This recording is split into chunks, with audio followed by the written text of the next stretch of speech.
Greetings and welcome to the course. God wants you to be an entrepreneur, and what are you going to do about it? Now, my name is Stan Hustad, and I'm a teacher, I'm a broadcaster, I'm a business performance coach, and you just got your first lesson in marketing and entrepreneurship. And that is, you have to get people's attention. And there are hundreds, thousands of courses out there and classes you could take, but you saw the title and you said, what does he mean by that? Or how does he know that? What's that all about, and does it really make any difference? And so you're going to take a few seconds and find out whether this might be for you. And what you're going to discover is that this is about how the world is changing. 54 million people are making their living today as entrepreneurs, as sole proprietors, as people who are making their own business. And this is in the United States alone. And it's going and growing. You may also discover that you probably don't have a choice in some respects. If you want to have the life you want, you may have to create the situation you want.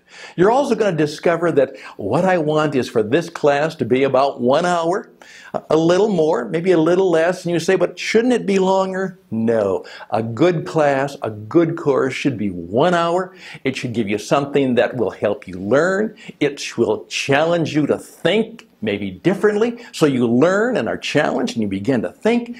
And then if it's great, if it's good stuff, you listen to it 3 times. One class 3 times is better than one class of 3 hours. I guarantee it. So what I'm going to do is try to help you discover what entrepreneurship is all about and whether it's for you. And because it affects everything. If you're an entrepreneur, it'll affect your faith, your family, your finances, everything about your life. And that's why I put it in that framework. Entrepreneurship is not a job. It's a way of thinking, it's a way of living, it's a way of believing, it's a way of taking risks, it's a way of dealing with your fears. And I've been one for many years and I've worked with hundreds of them. And so what I'm going to do is simply help you to discover what it takes to be an entrepreneur today.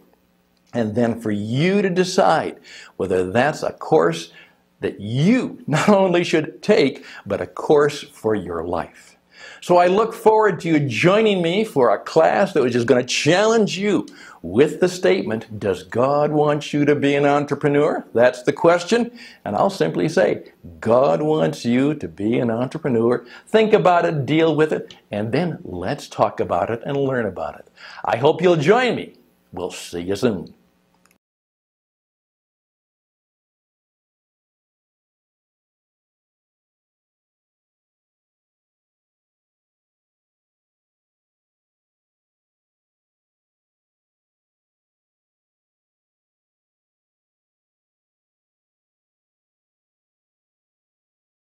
Well, good for you. You decided to at least give it a trial. Try this one out and see where it goes. Now, the first thing I'm going to do is I'm going to teach you an entrepreneurial and marketing lesson. Don't worry. This is a safe place. And I'm going to make it easy for you to begin. No matter what your fears, no matter what your feelings, no matter what your beliefs, no matter what you're thinking right now about this course and me and the title, I guarantee you it will be safe, it'll be sound, nobody will be hurt, nobody will be offended. You may be challenged, but you'll learn from that. And that's the key to good learning and good entrepreneurship, is you're going to teach people about things that they might need or use, and you're going to challenge them to take action. And that's simply what I'm trying to do with the course as it is. One of the things about marketing is to help people make good choices fast. In fact, I have a little saying that I've taught many people is, the art of marketing is to help the no's say so faster. One of my colleagues in the coaching, teaching, speaking business, Seth Godin, who has my similar haircut, simply says that oftentimes you have to understand that what you are doing or what you are offering is not for everybody. And this may not be for you.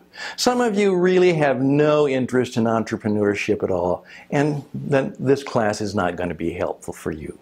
If you're not at least open to the idea that perhaps transcendency, that perhaps the spiritual realm, and perhaps the idea of God, and so you see, I believe in a God who wants the best for you, and perhaps entrepreneurship is the best thing for you going forward. If that is totally out of your experience, you don't want to go there, you're not going to even think about that, well then now you know that this probably isn't the course or class for you. Oftentimes when I teach people entrepreneurship, and particularly when I teach them how to be a broadcaster, which by the way you're going to have to learn a little bit about, is I simply say, choose one person and figure out how you can best help that one person. And describe that person, know what they're all about, understand them, speak to them, their life, their challenge, and their situations. And what'll happen is they'll get it, and so will many others. On the other hand, it's just like that click and switch which we all have, is you might say, well, you know, this isn't for me. I'm going to do something else. This won't work. Great marketing, as I said, is helping the people who don't need it, don't want it, who are perhaps going to say no. It saves them time because they'll discover that right away.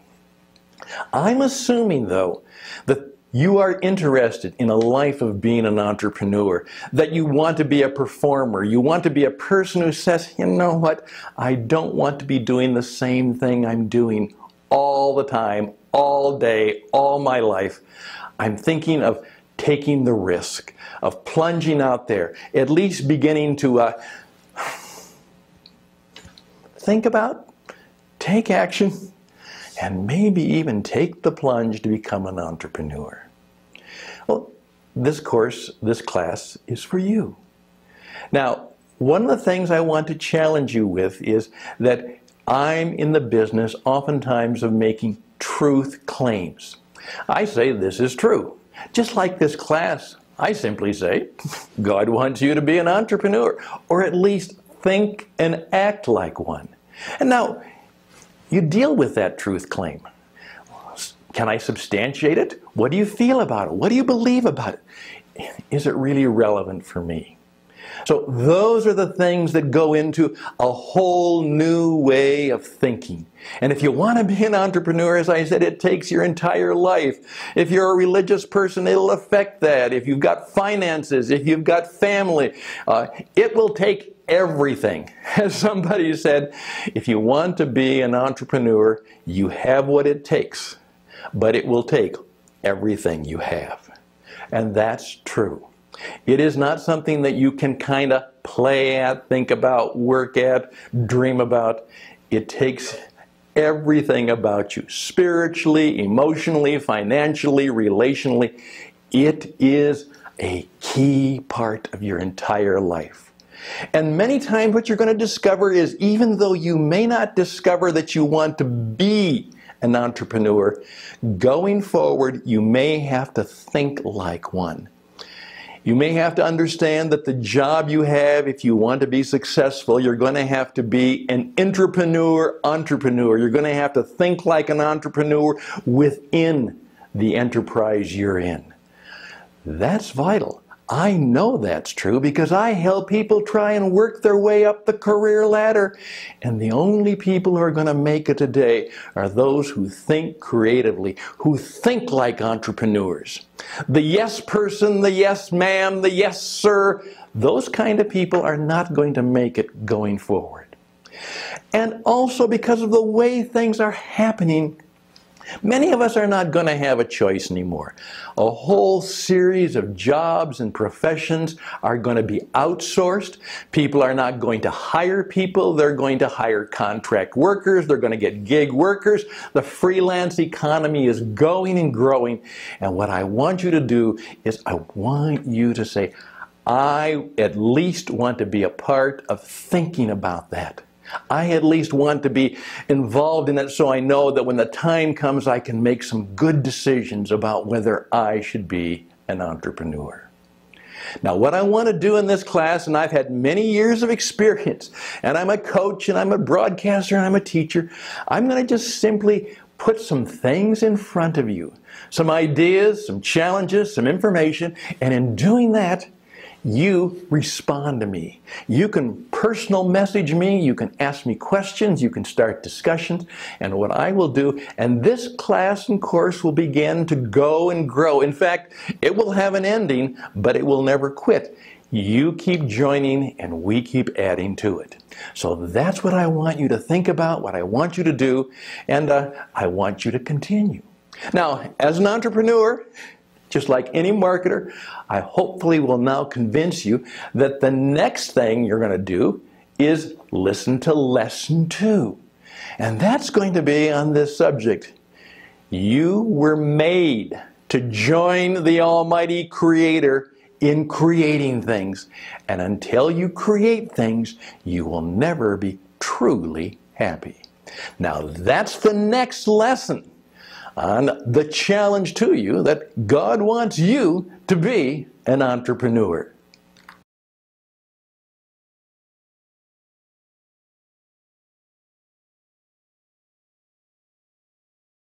Well, thank you for joining us for lesson 2. Now, one of the things I want to do in this class is begin to not only teach you entrepreneurship, but if you're going to be an entrepreneur or think like one, you're going to have to think like a sales and marketer. You're also going to have to think like a performer, almost like a broadcaster. And that means you're continually seeking ways to keep people in attention. They say, well, yeah, they don't go away. They say, well, that was okay. Maybe I'll listen to the next lesson. Maybe I'll keep buying from this person. Well, that was a good experience. I'll keep connected. And that's what we're trying to do. If you're going to be an entrepreneur, you're going to go out there and they're going to buy you first. And then you are bringing either a product or a service or something they desire, and they want to stay connected to you. And your product and your service, thousands, perhaps millions of people may have that, but they want to deal with you. You are the person who makes the difference. So you're always seeking ways to keep people connected. And I fundamentally believe that that is a spiritual discipline. That's part of what we were made for, to be connected to people, to be in relationships. I think that's a spiritual quality that we all have. Nobody except the most reclusive, perhaps the person who has the deepest darkness in their lives, totally, truly wants to be alone all the time. Most of us want to be together. We want to have friends. We want to be in relationships. We want to have people like us. That's not just a Facebook thing. That's a life thing. So I want you to know that that's part of what entrepreneurship is all about. If all that you really want to do is just work on a machine and just make stuff, and you really don't like to be with people or care about people, you just simply want to work on machines or things like that, you know, entrepreneurship is going to be hard for you. You have to be the kind of person who likes, or at least enjoys, getting out there and mixing it up with people. I was told that my grandfather, who I never met because he actually died the year I was born, and I missed not having a grandpa, had a joke where he'd come back after a hard day and say, from the business, some days I'd like to get into a business where I don't have to deal with the public. Well, we would all laugh. That's what I was told. They would all laugh because, of course, that can't happen.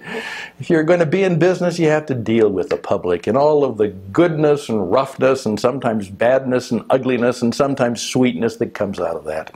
So that's very important for you to understand, is that if you want to be an entrepreneur, you're going to have to learn the art of mixing it up with a great big mass of humanity out there, because they're going to have to buy you, accept you, then they're going to have to enjoy working with you. They're going to find that your service or your product is helpful and useful and practical and good for them, and they find the experience delightful again, so that they'll keep coming back and doing it again. They'll buy whatever it is from you again. That kind of lifestyle is what entrepreneurship is all about. And if you just want to sit at a desk, sit in front of a computer, and just do things, work on things, there's a very good chance that entrepreneurship is probably not for you. Now, from that, can I actually make a little bit of more of a God statement? Again, don't worry. No one is going to be offended. No one's going to be hurt. No one's beliefs are going to be challenged in the way that is hurtful or harmful. It won't happen. As I said, one of the fundamental rules of sales and marketing is make the situation safe and make it easy to begin. And that's what I want for this entire situation. It's safe. It's easy. It won't take too long. It will really help you find your way and discover if that's the course for you. Now, one of the fundamental beliefs about all beliefs about God is that God is the creator. He created things, that the entire universe, planet Earth, even you and I are created. We are not just human beings, we are creations, we are creatures. We have been created by another. One of my favorite philosophers simply says this: we are not human beings who have a spiritual experience from time to time. We are spiritual beings that have a human experience. And one of the great psychotherapists, Carl Jung, has said that we will never truly be happy until we know that in some way we are connected to, and we are in sympathy with, empathy with a power and force and spirit above and beyond us. Now, you may not believe that, but that's simply put forward by people who are thinking about the human experience and what it means. Now, in the Judeo-Christian tradition, there is that wonderful beginning. The word Genesis actually means in the beginning, and it simply says this: in the beginning, God created. And the entire story is about creation. Now, I've thought a lot about that, and I just simply want to put this in front of you. I think we are made to be creators.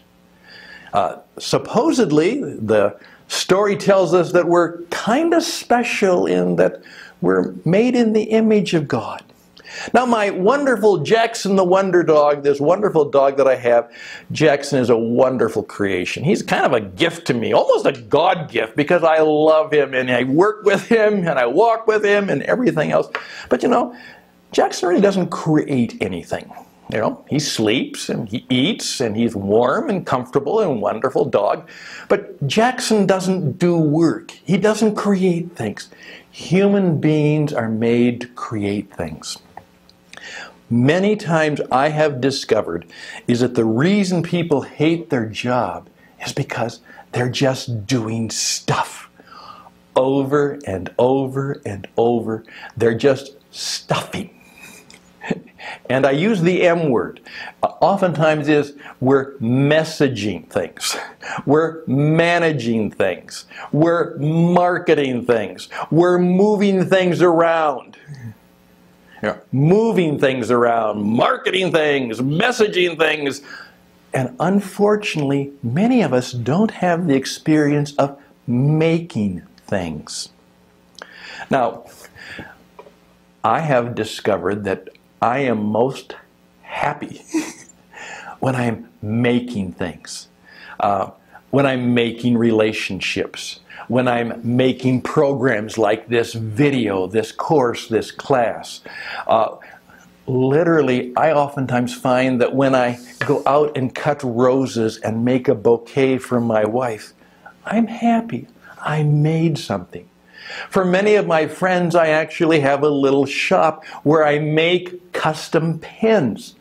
I love nice pens. I have a reputation as being a custom pen maker. I don't make any money on that. I mostly give them away. Occasionally I'll sell one.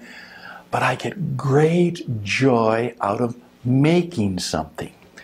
And it's not just making money, it's making something of value and worth. Now, of course we have to make money. That's the way we keep score. That's the way we can live and do all the other things. But could it be that we're going to be the most happy when we are creating things? And that's what entrepreneurship is all about. That's why oftentimes the multi-level marketing or the franchises don't work as well for people. It'll help them make money, but they didn't create it. They just have to operate it. As one of my friends who had a number of McDonald's franchises said, I love the McDonald's franchise, but it's not the restaurant business. I make exactly what they tell me to make. I make it exactly how they tell me to make it, and then I move it out. I don't get to be a creative chef. I don't get to decide the menus. In effect, I simply am in the business of taking something and assembling it. I'm not creating and making. Oftentimes, entrepreneurship requires us to participate in making things. And that's why I think that you are made to be an entrepreneur. Many business people are now discovering that just having people do things, perform things, putting things in place, as I said, the making, the managing, the marketing, the messaging, it's very vital that we have a role in making things. We are made to be creators. We are made to make things and have a sense of personal worth in that. We like to sign things. We like to say, I made that. I remember one guy told me who worked for years at an auto assembly plant, and he said, I would just like once to be able to put my name on it and say, I made this car, and I made it, and I hope you enjoy it. But all I did was I had a piece of the assembly. I would love to make a car and give it, sell it. Now, think about the people who are happiest. They're people who are involved not only in the jobs they like and sometimes love, they're involved in making things. So part of why you need to think about the entrepreneurial challenge is it may touch a very deep part of your life, and that you will actually become a creator. You will become a maker. And that may be why you should think about being an entrepreneur. Anything clearer to you now after these 2 lessons? We'll talk about that next on Lesson 3. I hope you'll join me.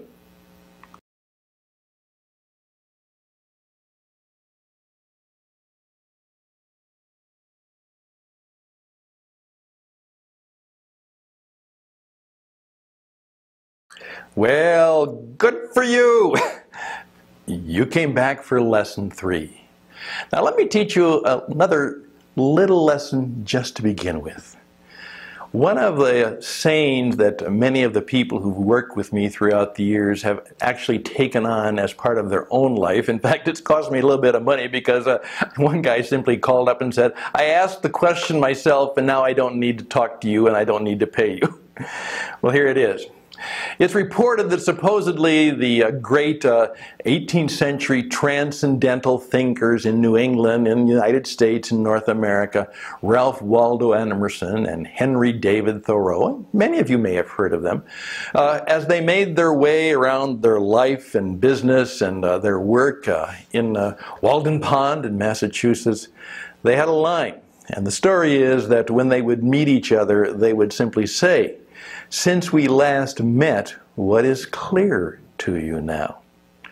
And that has become kind of a life mantra for me, that oftentimes when I'm in front of people, I'll say, okay, since we last talked, since we last met, since we had our last conversation, or since the last class, what is clear to you now? That's when one guy called me up and said, I was getting ready for a coaching time, and I just simply thought about the question you were going to ask, and everything became clear to me, and I don't need to talk to you this month. So he canceled the appointment. But that's a vital question. Now, we've gone through some new ideas and perhaps some challenges about entrepreneurship, about faith, our relationships, and all of that stuff. And so I'm simply saying is anything clear to you now? Now, I try and do this, and sometimes I am just so surprised at myself. I will be working so hard at a project, and it will be having troubles and anxieties, and as one project, it just failed miserably. And then I backed up and said, okay, what is clear to me now? Oh, now I see. Now I get it. Wow, I missed that. And oftentimes the ability that you just simply take a time out. And this, again, is vital. This is entrepreneurial thinking. As I said, does God want you to be an entrepreneur? Well, I think He at least wants you to act and think like one from time to time.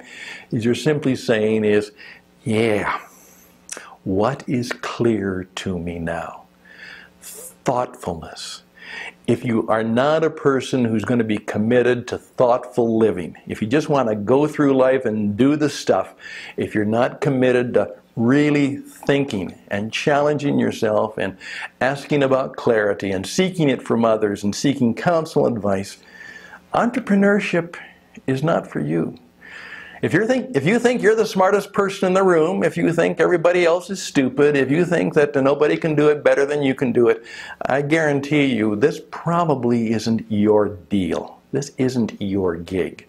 The problem is that that will make it kind of hard for you to work for others, but at the same time it'll make it rather hard for people to work for you. So you might want to do a little work there.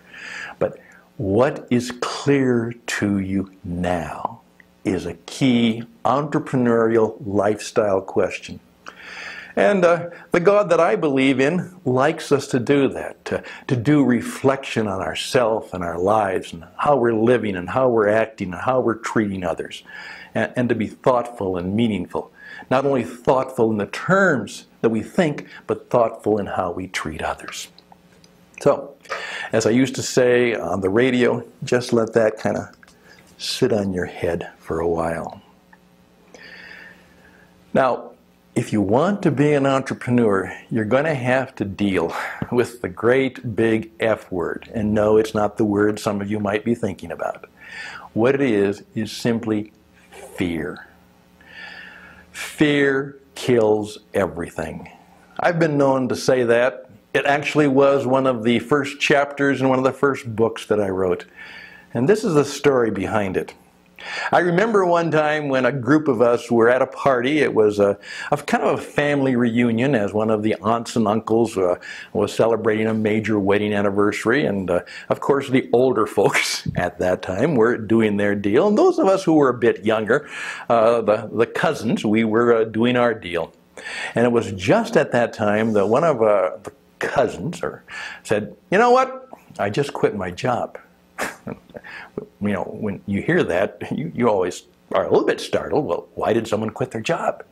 And particularly for my friend, he had a really, really good job, and he made lots of money, and he had a lifestyle to match the money he made, and he quit his job. And of course, we all began to ask, and some of us wondered, and in the kind of back and forth, well, are you sure that's the right thing to do? All of a sudden, he looked at us and said, stop it. Stop it. Don't think that way. And then he paused and says this, don't you know that fear kills everything? Indeed it does. In fact, I actually have a class which I've given away because it was so vital and helpful. Simply says just that. Fear kills everything. Don't let it kill your chances, your plans, your hopes for success. Because I can tell you, it does. We are really fearful in many ways. And I would like not to just be full of fear, and I know I can't get rid of fear in my life, and I can't shut up the voices totally that make me afraid, but I can understand where my fear comes from. Now, one of my colleagues who's been a long-time entrepreneur, when he heard this story, he smiled and raised his hand and said, let me tell you, once you start your own business, you'll never be fearful again. We all, what? And then he smiled and said, you will graduate from fear to sheer terror. Well, I know some of those feelings from time to time. What you're going to have to do, and this is why I understand that dealing with our fears is not only a matter of self-reflection, oftentimes it's a matter of spiritual courage. If you actually go into the religious traditions of many beliefs, it is how to not be afraid. You know, one of the favorite verses of many people in the Jewish Christian tradition is from the Psalm. You know, even though I walk through the valley of the shadow of death, I will not be afraid. What? Dealing with our fears is something we're going to have to learn how to do.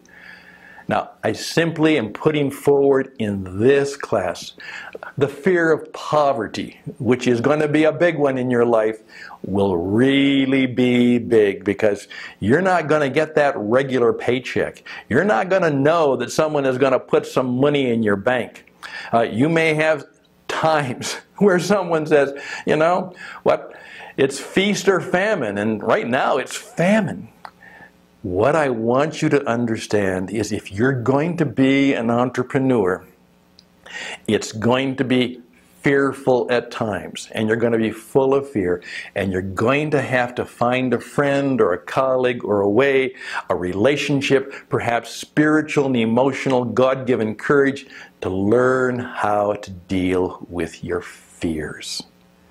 Let me tell you, if you want to be an entrepreneur, if your life right now is full of fear, if there's things in your life which just have you full of all kinds of fearful things, you know, perhaps you better think it over again. You may have to deal with some of the other things in your life, and maybe you're not going to be able to aspire to all the hopes and dreams you want, because becoming an entrepreneur is walking into agony and ecstasy.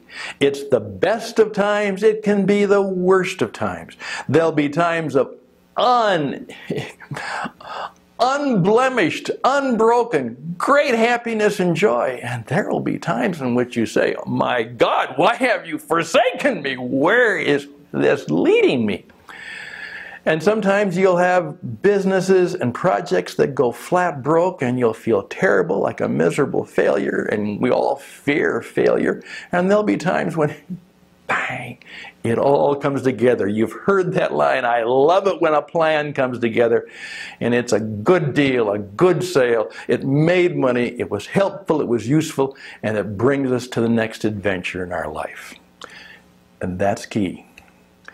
I guarantee you that if you want to be an entrepreneur, you're going to have to view life as a journey, as an adventure, and you're going to have to be open to all kinds of things that you weren't expecting.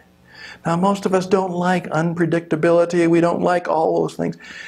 Well, if that's a major factor in your life, then perhaps the entrepreneurial life is not for you.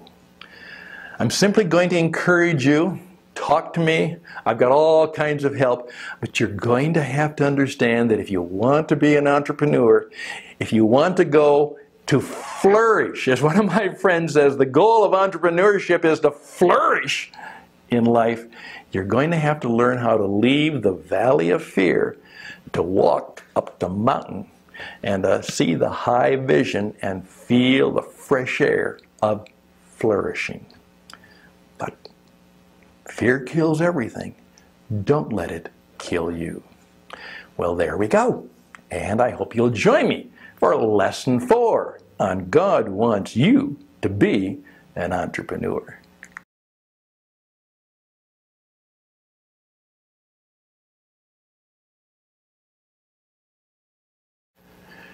Well, welcome back once again. And in case you've forgotten, you're intending to, you're giving attention to, and I'm glad you are, the class, God wants you to be an entrepreneur, or at least think and act like one. And I issue that as kind of a truth claim, kind of a challenge to you. And so as you learn from me, accept the challenges, and then think for yourself, you'll be able to decide perhaps whether you agree and what that might mean for you. Oftentimes someone has said to me, they said, Stan, thinking is kind of an unnatural act today, and whenever we can get people to think for themselves, we're helping them. And I hope that'll be something that will happen as I make the class a little bit edgy. I hopefully make it a little bit relational so that you can enjoy that. And again, I promise you, it will be safe for you. Now again, you may know my favorite question is, what is clear to you now? After having gone through the session so far, what is clear to you? And now I would really encourage you to just sit down. Take a piece of paper. More importantly, take a little piece of cardstock, a card that you can keep in your pocket, and write down the things that are clear to you now. And that will help you deal with this class and then go ahead and make some decisions about what you should do next, and we can talk about. Well, what is clear to me is that the studio was way too hot, so I took off my coat. And now I'm just in my shirt sleeves. By the way, one of the things you will learn as an entrepreneur is you do really have to give attention to the kind of image you have. Now, some people worry about that and wonder about that.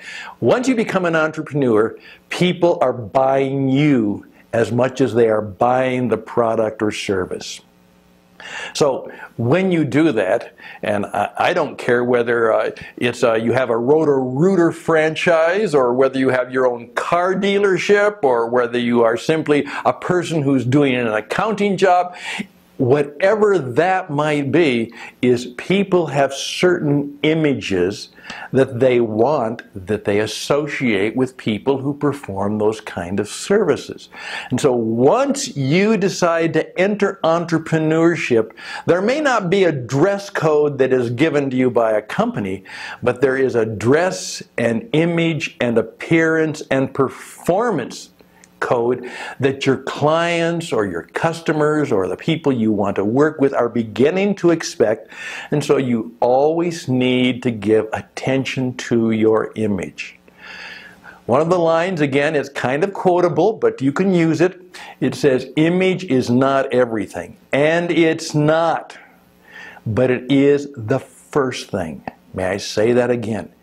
If you want to be an entrepreneur, even within the company in which you may be working, image is not everything. You know, I don't believe cute is more important than character. I don't believe that style is more important than substance. I understand that.